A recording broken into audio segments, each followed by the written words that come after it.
Hello everyone, एक बार फिर से आप सभी का स्वागत है मेरे यूट्यूब चैनल इंग्लिश विद विकास झा में। आज के इस धमाकेदार सेशन में हम नाउन से जुड़े हुए 10 महत्वपूर्ण रूल्स को समझेंगे और साथ ही साथ हम एमसीक्यूज को भी करेंगे जो कि आपके विभिन्न प्रकार के एग्जामिनेशंस में पूछे जाते हैं। चाहे बात हो एसएससी की, सीयूईटी की, एसटेट की, DSSB की या किसी भी कॉम्पिटिटिव एग्जामिनेशन की बात हो जहां इंग्लिश पूछा जाता है, it is going to be very beneficial session for all of you. चलिए वीडियो के अंत तक बने रहिएगा ताकि आपको मैक्सिमम बेनिफिट मिल सके। तो आज के सेशन का फर्स्ट रूल हमारा है, कहता है फॉल्स प्लूरल्स। मतलब कुछ ऐसे हमारे नाउन्स होते हैं जो आपको लगेगा क्या कि वो प्लूरल फॉर्म में है, बट एक्चुअली वो क्या होते हैं, सिंगुलर फॉर्म में होते हैं।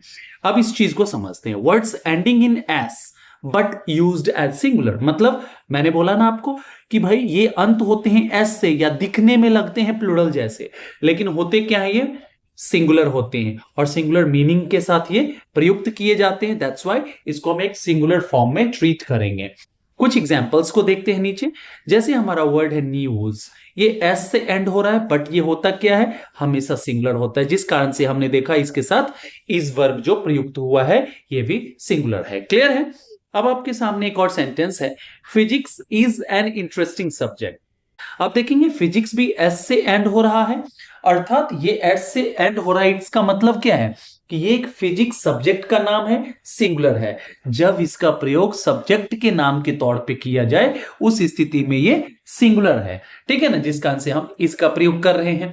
और वहीं देखेंगे politics is a tricky subject. Politics की बात की जा रही है। जब कभी भी हम पॉलिटिक्स के ऊपर चर्चा करते हैं तो it is really very tricky. नहीं, आप ट्रिक हो जाते हो, है ना। चलिए, एक आपके सामने है जो कि इस रूल को फॉलो नहीं कर रहा है। कैसे नहीं कर रहा है देखेंगे, समझेंगे इसके पीछे के कॉन्सेप्ट्स को। माई मैथमेटिक्स डैश वेरी पुअर। अब किसका प्रयोग करेंगे, इज का प्रयोग करेंगे या आर का। अब इसके पीछे के कॉन्सेप्ट्स को समझेंगे।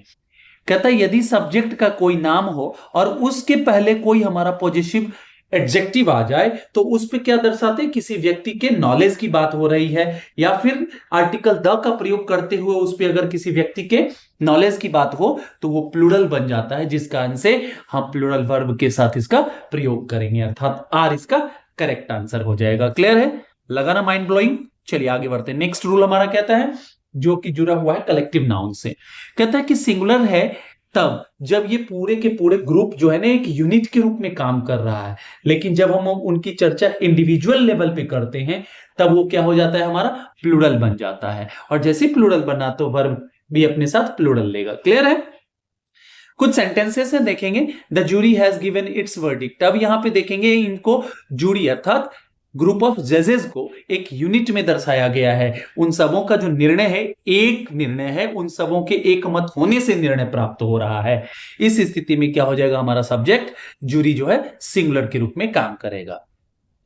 ठीक इसके इतर देखेंगे दूसरे सेंटेंस में, the jury are divided in their opinion.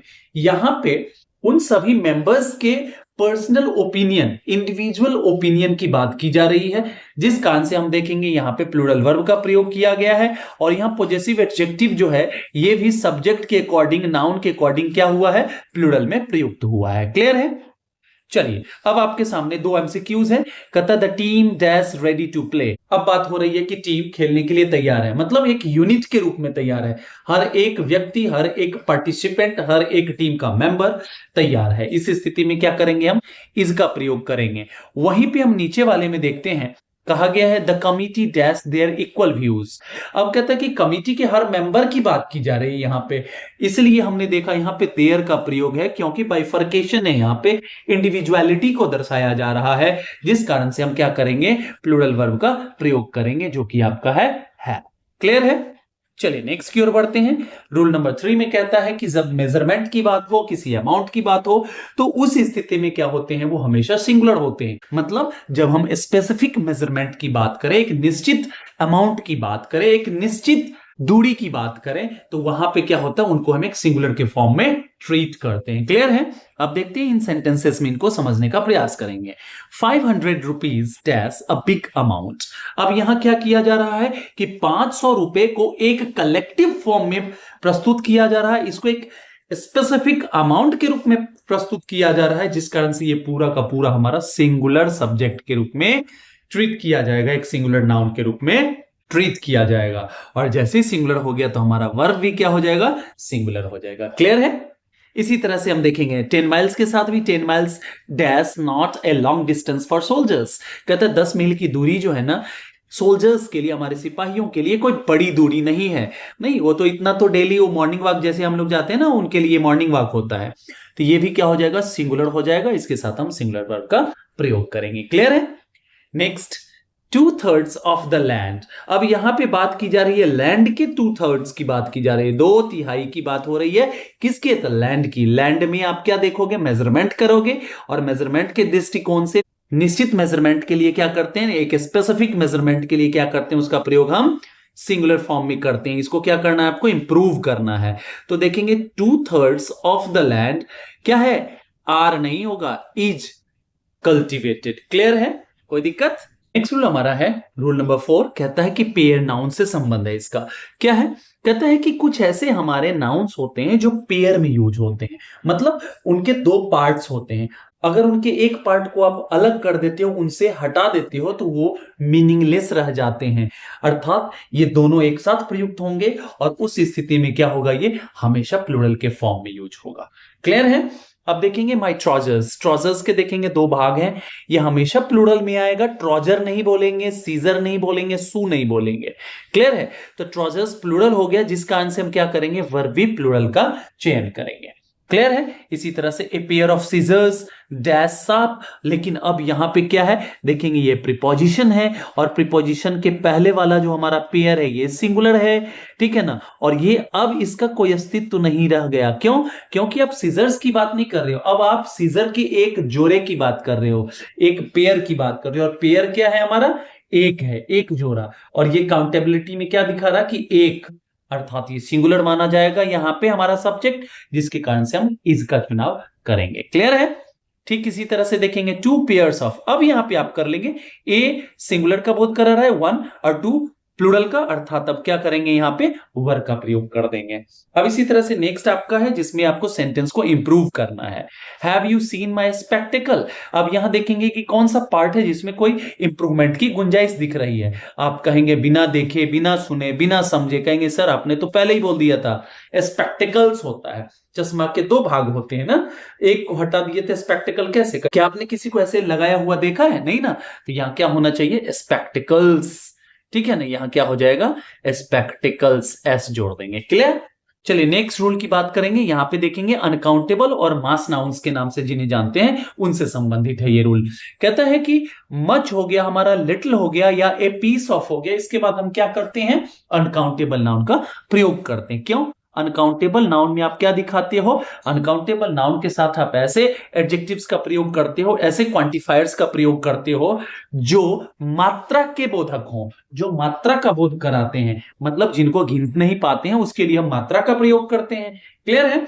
अब देखेंगे please give me a piece of information. अब देखिए इंफॉर्मेशन हमारा क्या है, अनकाउंटेबल नाउन है। हम ऐसा कतई नहीं करेंगे कि एस लगा दिया करेंगे, ये हमारे लिए क्या हो जाएगा, हमारे अंक को डिडक्ट करने का एक कारण बन जाएगा। क्लियर है? तो कहता है please give me a piece of. A piece of क्यों लगाए, अगर ये काउंटेबल होता तो आपको लगाने की आवश्यकता नहीं पड़ती। अब आप चूंकि अनकाउंटेबल को काउंटेबल बनाना चाह रहे हो, इसलिए आप क्या करते हो, ए पीस ऑफ का प्रयोग करते हैं। क्लियर है? चलिए, अर्थात ये हमारा करेक्ट सेंटेंस है।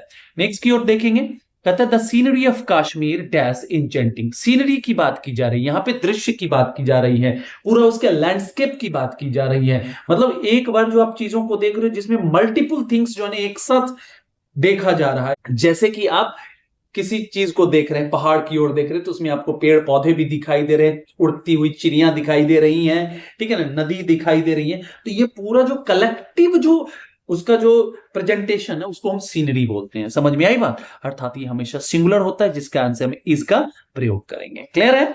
चलिए, मच एडवाइसेस वॉज गिवन, इसका क्या करना है आपको, सेंटेंस को इंप्रूव करना है। अब देखेंगे मच जो हमारा क्या है, ये अनकाउंटेबल नाउन लेता है अपने आगे, मात्रा बताने के लिए ये क्वांटिफायर के रूप में प्रयुक्त होता है।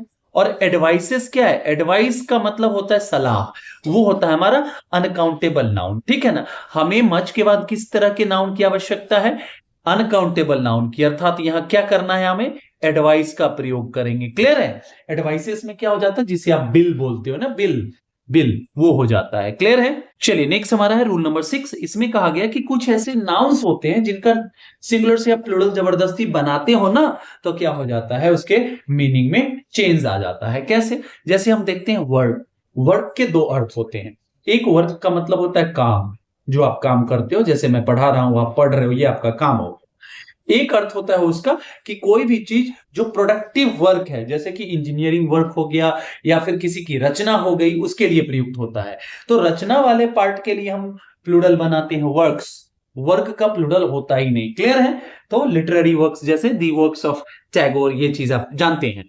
उसी तरह से फोर्स, फोर्स मतलब पावर होता है, इसका भी प्लूरल नहीं बनता है, लेकिन फोर्स से फोर्सेस बनाते हैं, तो ये आर्मी को डिनोट करता है। ठीक इसी तरह से वाटर, वाटर मतलब पानी, वाटर्स मतलब जल का भंडार, समुद्र हो सकता है, नदी के लिए भी प्रयुक्त होता है। क्लियर है? उसी तरह से वुड मतलब लकड़ी, वुड्स मतलब जंगल। इसी तरह से देखेंगे सैंड, सैंड मतलब बालू, सैंड्स मतलब रेगिस्तान। ठीक है ना? आयरन मतलब लोहा, आयरन्स मतलब जंजीर। कॉपर मतलब तांबा, कॉपर्स मतलब तांबे का सिक्का, सो एंड सो फोर्थ, बहुत सारे ऐसे। ठीक है ना? अब देखेंगे he is a railway employee. वह क्या है? एक रेलवे एम्प्लॉय है, रेलवे का एक कर्मचारी है। ही इज ए गुड या गुड्स गार्ड। अब बताइए कि कोई रेलवे में जो काम कर रहा है, आप देखेंगे खास करके ट्रेन में, एक तो होते हैं लोको पायलट जिनका काम है ट्रेन को चलाना, और एक होते हैं पीछे से, उन दोनों के बीच में कम्युनिकेशन होता है कि हाँ भैया, कहीं बीच से कोई डब्बा छूटा नहीं, हम भी आपसे इंटैक्ट हैं, हम भी आपके साथ साथ चल रहे हैं, या किसी भी खतरे की घंटी के लिए वो कम्युनिकेट कर पाते हैं, तो उनको बोलते हैं गुड्स गार्ड। गुड्स गार्ड कौन होता है? जो मालगाड़ी होते हैं ना, उसमें होते हैं गुड्स गार्ड। ठीक है ना? स्पेशल इनकी वैकेंसी आती है। तो यहां पे हम किसका चयन करेंगे?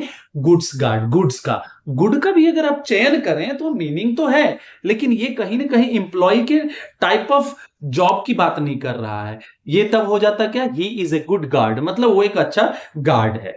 ठीक है ना? तो यहां पे आपको क्या करना है, नाउन से जुड़ा हुआ ये हमारा सीरीज है, तो यहां पे नाउन की हम चर्चा करेंगे। क्लियर है? गुड हमारा एडजेक्टिव होता है। ठीक इसी तरह से देखेंगे I have many works to do. देखिए मैंने अभी बताया था ना कि वर्क का प्रयोग जब कार्य के अर्थ में होना तो इसका प्लूरल नहीं बनता है, इसको क्या करना है, सेंटेंस को इंप्रूव करना है। अब जैसे ही यहां पे हमने लगाया वर्क और ये अनकाउंटेबल होता है, तो मेनी का प्रयोग क्या करते हैं हम, काउंटेबल्स के साथ लगाते हैं, उसमें भी प्लूरल काउंटेबल के साथ लगाते हैं। क्लियर है ना? अर्थात क्या हो जाएगा, I have much work to do.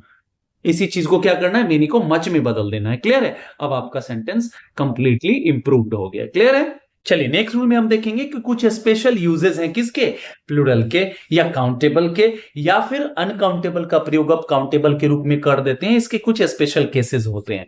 जैसे कहता है कि there are 2 grey hairs in his beard. अब कहते हैं उसके दाढ़ी में 2 जो है ना पके बाल हैं। क्लियर है? अब यहां पके हुए बाल, बाल को तो अनकाउंटेबल नाउन के रूप में रखते हैं हम, लेकिन आप कह रहे हैं कि सर 2 कैसे लगा दिया और इसको प्लूरल में कैसे फॉर्म कर दिया, और जिसके कारण से आपने यहां आर भी लगा दिया। हाँ, जब किसी चीज की संख्या इतनी हो जिसे आसानी से गिना जा सकता है, तो उसे काउंटेबल के तौर पे प्रयुक्त किया जाएगा। क्लियर है? अनकाउंटेबल इसलिए बना जिसकी गिनती संभव नहीं है। अगर गिनती संभव हो पाती तो अनकाउंटेबल नाम का कोई शब्द ही नहीं रहता आपका।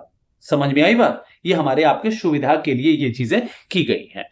नेक्स्ट कहता है the cattle dash grazing in the field. ये भी देखेंगे हमेशा प्लूरल में प्रयुक्त होने वाला है, जैसे पुलिस हो गया, कैटल हो गया, ये सब हमेशा क्या होते हैं, जेंट्री हो गया, इन्फेंट्री हो गया, कैवलरी हो गया, पिजेंट्री हो गया, जेंट्री हो गया, ये सारे हमेशा प्लूरल फॉर्म में प्रयुक्त होते हैं, जिसके कारण से हम वर्ब प्लूरल का चयन करेंगे।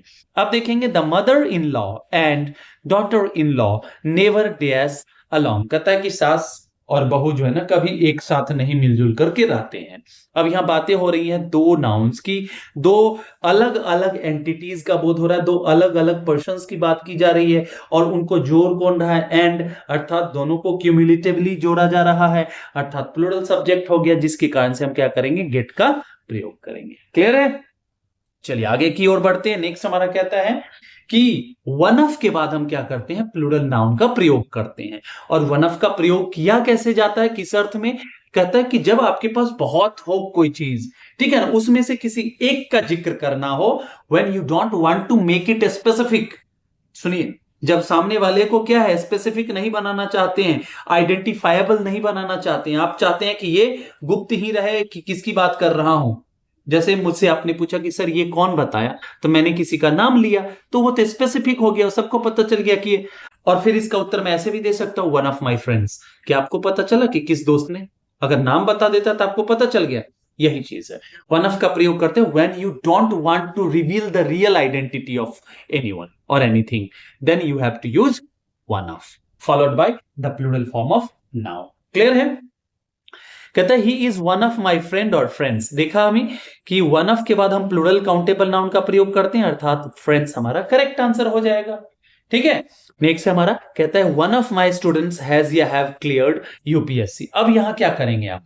देखिए वन ऑफ के बाद अगर वन ऑफ सब्जेक्ट के रूप में काम कर रहा हो तो आने वाला नाउन तो प्लूरल होगा, लेकिन वर्ब सिंगुलर होगा। क्यों? क्योंकि रियल सब्जेक्ट तो हमारा यही है ना, you are talking one of many, आप बहुत में से एक की चर्चा कर रहे हो, जिस कारण से सब्जेक्ट सिंगुलर हो जाएगा और वर्ब भी सिंगुलर आएगा। क्लियर है? चलिए नेक्स्ट हमारा है, कहता है one of the news is correct. अब देखिए हमने आपको पहले ही बताया था कि न्यूज हमारा अनकाउंटेबल नाउन होता है और जिसकी गिनती नहीं कर सकते हैं तो वन ऑफ नहीं लगेगा। ठीक है ना? तो क्या कहेंगे, सीधे इसके लिए लिख सकते हैं द न्यूज इज करेक्ट। ठीक है, यहां पे वन ऑफ द का प्रयोग नहीं होगा। क्लियर है? चलिए नेक्स्ट हमारा रूल कहता है सिंगुलर नाउन आफ्टर डिस्ट्रीब्यूटिव्स। कहता है कि जो भी हमारे डिस्ट्रीब्यूटिव एडजेक्टिव्स हैं अगर उनका प्रयोग हो रहा है वाक्य में तो उनके जस्ट आगे क्या करेंगे, हम सिंगुलर काउंटेबल नाउन का प्रयोग करेंगे। ये ध्यान रखना है सिंगुलर नाउन में सिंगुलर काउंटेबल नाउन। ठीक है ना? जैसे हम जानते हैं कि इसमें कौन कौन से आते हैं, ईच हो गया हमारा, एवरी हो गया हमारा, आइदर हो गया हमारा, ठीक है, और हमारा नाइदर हो गया। इसके बाद हम क्या करते हैं, हमेशा सिंगुलर काउंटेबल नाउन का प्रयोग करते हैं। क्लियर है? अब देख लेते हैं इन सेंटेंसेस को भी। ईच स्टूडेंट या स्टूडेंट्स, तो आप कहोगे कि सर ईच स्टूडेंट। ठीक है ना? अब हैज, हिज या हर, देखिए जेंडर बायसनेस के लिए क्या किया जाता है, अब जब भी कभी एग्जाम जाते होंगे हिज और हर दोनों का प्रयोग कर दिया जाता है। वैसे अगर रूल के अकॉर्डिंग चले तो हिज का प्रयोग होता है, लेकिन हमारे देश में क्या है कि जेंडर इक्वालिटी को प्रमोट करने के लिए हमारी सरकार ऐसा करती है, एनसीईआरटी ऐसा करती है। That's why we have to respect it. Clear है? चलिए नेक्स्ट हमारा कहता है you can take either dash book और बुक्स। किसका प्रयोग होगा? ईच, एवरी, आइदर, नाइदर के बाद हम जानते हैं सिंगुलर काउंटेबल नाउन अर्थात बुक आ जाएगा। क्लियर है? नेक्स्ट हम देखेंगे neither of the two dash was present yesterday. अब यहीं पे मामला थोड़ा सा गड़बड़ आ जाएगा। कैसे? अब हम देखते हैं डिस्ट्रीब्यूटिव एडजेक्टिव का प्रयोग नहीं है, यहां पे डिस्ट्रीब्यूटिव प्रोनाउन का है। अगर ये अकेले प्रयुक्त होता तो ये सिंगुलर ही है और रहेगा, लेकिन अगर इसके बाद ऑफ का प्रयोग हो जाए, ऑफ द का प्रयोग हो जाए, तो हम सबको पता है कि आइदर और नाइदर का प्रयोग दो के लिए, दो में से किसी एक का चुनाव करना हो आइदर, दो में से किसी भी एक का चुनाव नहीं करना हो नाइदर। अब क्या करना है, तो टू है जैसे ही तो यहां पे गर्ल्स आ जाएगा अर्थात प्लूरल आ जाएगा। ठीक है ना? जो कि आपके ऑप्शन में भी है, अर्थात ये आपका करेक्ट आंसर हो जाएगा। चलिए आज के सेशन का लास्ट रूल है हमारा रूल नंबर 10। ठीक है ना? ये कहता है कि भैया जब कभी भी पोजीशन दिखाना हो, एपॉस्ट्रोफी एस का प्रयोग करना हो या एपॉस्ट्रोफी के माध्यम से आपको किसी चीज पर पोजीशन दिखाना हो, तो वहां पे इस चीज को लेकर के सतर्कता की आवश्यकता है। क्या? कि भैया सही वाले पे लगाएं आप एपॉस्ट्रोफी, पोजेसिव का प्रयोग करें करेक्टली। कहता है हमारा this is Tagore's the poet house. अब देखिए अगर आप इसको पढ़े होंगे ना तो आसानी से लगता होगा कि कुछ तो गड़बड़ है ना? कहता है कि यदि कोई नाउन है हमारा और उस नाउन के साथ कोई नाउन इन एपोजिशन है, एपोजिशन का मतलब होता है बगल में, ठीक उसके सामने, एपोजिशन याद रखना है, ये फंक्शन ऑफ नाउन में आप पढ़ेंगे इन चीजों को। ठीक है ना? वैसे मेरा वीडियो भी बना हुआ है फंक्शंस ऑफ नाउन में, वहां पे आप जाकर के देख सकते हैं इन चीजों को। ठीक है ना?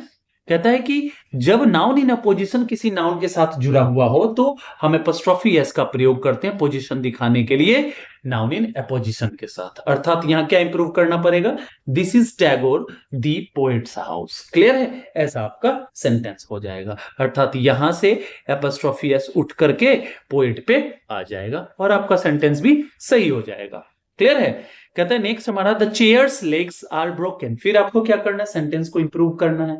हम सबको पता है कि जब हम बात करते हैं एपोस्ट्रोफी एस का, तो एपोस्ट्रोफी एस का प्रयोग करते हैं सिर्फ और सिर्फ लिविंग बींग्स के साथ, नॉन लिविंग बींग्स के साथ इसका प्रयोग नहीं किया जाता है। यहां पे अगर पोजीशन दिखाना है तो ऑफ का प्रयोग करते हैं। क्या हो जाता, the legs of the chair are broken, ऐसा आप करेंगे और सेंटेंस भी आपका इंप्रूव्ड हो जाएगा। क्लियर है ना? चलिए नेक्स्ट हमारा सेंटेंस है, कहता है Rohan and Shyam's fathers are retired officers. यहां पे आप देखेंगे, पूरा सेंटेंस पढ़ेंगे तो आपको साफ साफ नजर आ जाएगा कि ऑफिसर से यह स्थापित हो रहा है कि फादर्स की संख्या एक से ज्यादा है। मतलब किसी एक के तो दो फादर हो नहीं सकते या ज्यादा, बायोलॉजिकली तो एक ही फादर होगा। तो यहां पे क्या है, फादर्स मतलब यहां सेपरेटली रोहन और श्याम दोनों के फादर्स की बात हो रही है। रोहन के फादर अलग और श्याम के फादर अलग। अगर ये दोनों भाई होते तो क्या करते, यहां पे रोहन एंड श्याम्स फादर, तब तो सेंटेंस सही हो जाता। लेकिन उसके लिए हमें क्या क्या करना पड़ेगा, इसको भी इंप्रूव करना पड़ेगा, वर्ब को भी करना पड़ेगा, यहां पे नाउ ऑफिसर्स में भी इंप्रूवमेंट लानी होगी। तो इतना करने से बेहतर है हम क्या कर लें कि अगर रोहन में भी अब एपोस्ट्रोफी एस का प्रयोग कर दें तो पूरा का पूरा मामला सही हो जाएगा। तो एक चीज से अगर पूरा सेंटेंस सही हो सकता है तो आप 3 जगह क्यों करेंगे? और आपके ऑप्शन में भी यह सुविधा दिया गया है, रोहन एंड श्याम, श्याम है ये, शाम लिखा गया है, वाई आप इसे समझ लें। ठीक है ना, रोहन्स एंड श्याम, फिर ये भी तो गलत हो जाएगा, तो श्याम के पापा तो आए नहीं, तो देखेंगे दूसरा ऑप्शन जो है आपका करेक्ट आंसर हो जाएगा। Rohan's and Shyam's fathers are retired officers, मतलब रोहन के पिताजी और श्याम के पिताजी जो हैं क्या है, रिटायर्ड ऑफिसर्स हैं। आई होप कि आपको ये सेशन बहुत ही प्यारा लगा होगा। अगर ऐसा है तो उत्साहवर्धन के लिए लाइक शेयर सब्सक्राइब कीजिए और बने रहिए हमारे यूट्यूब चैनल पे। और till the time we meet next, happy learning and keep evolving. Thank you so much.